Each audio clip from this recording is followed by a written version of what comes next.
following disturbing scenes in which officers of the Uganda police force clad in the police uniform went out of the way and started whipping supporters of Dr. Kizza Besigye when the High Court granted him bail.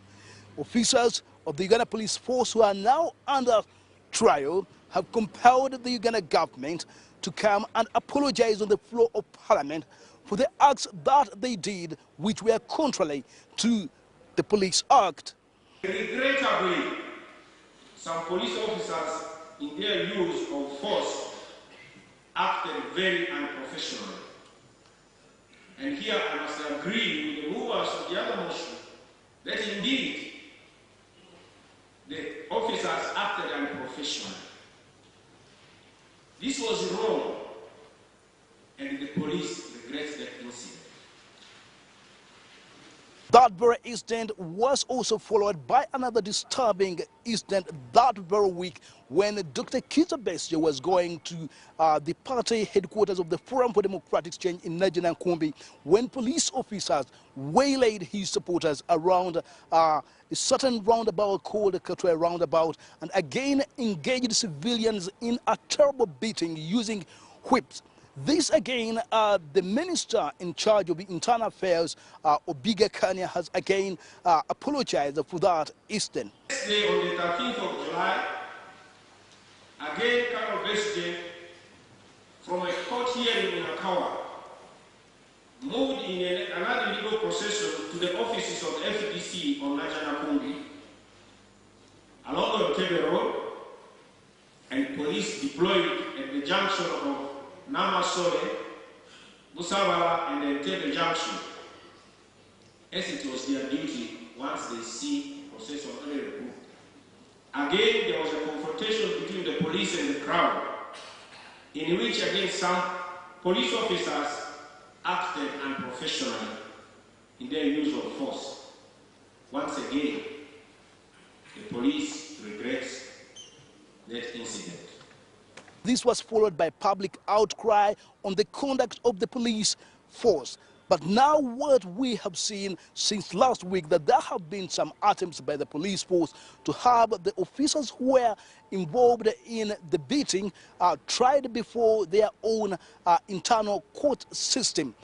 But the minister here has just told members of parliament on the floor of parliament here that those courts are well catered for in the Constitution and the Police Act. In the Police Act,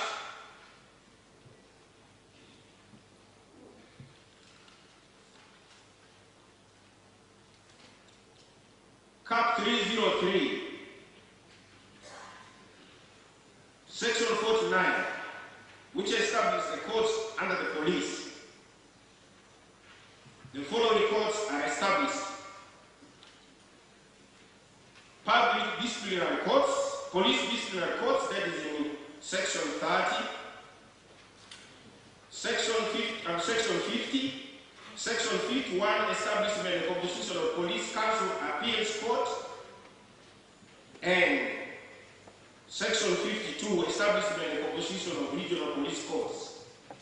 So all that I want to tell my colleagues in Parliament is that these courts that are trying the disciplinary actions of our policemen who acted in the events that I've stated are legally created by you and are provided for in the Constitution.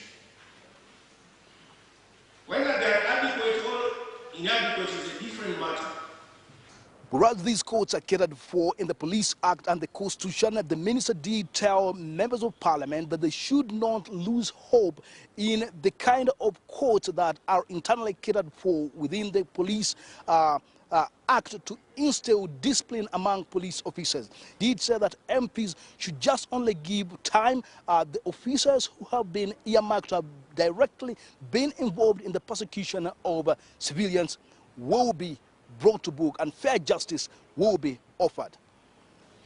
The act of indiscipline on the part of individual officers is not acceptable.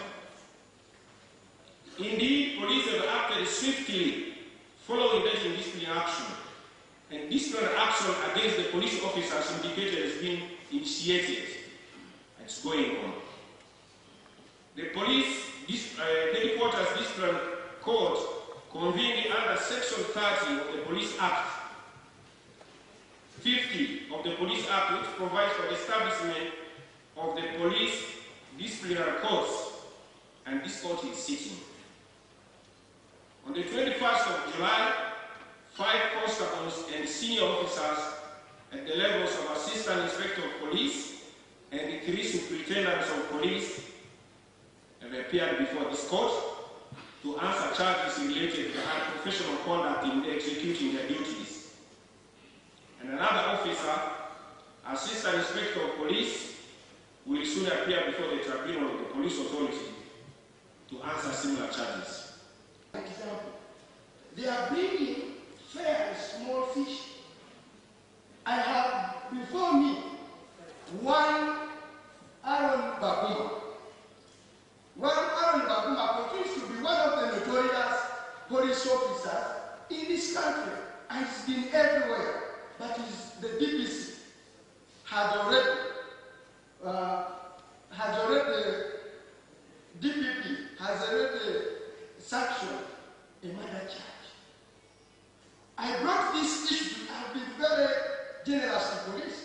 I brought this issue in the last meeting when we were having the ministerial police settlement.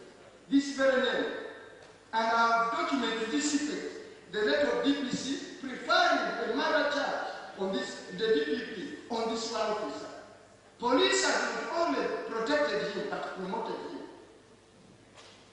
We all know whether we can mention the name of the notorious officers, one by one, who have not seen them in the door. And the first one to go in, by the way, should be General Kania. Because Henry Truman said, the buck stops with me. He's the boss of police. He's supposed to take every responsibility and to ask. And that's why we pay him right seriously. Right Honorable Speaker, that's why we demand that the investigation the police is conducting is simply a public relations exercise and a cover-up. Timothy Spasi, the Star Vision, here at the Ugandan Parliament in the capital, Kampala.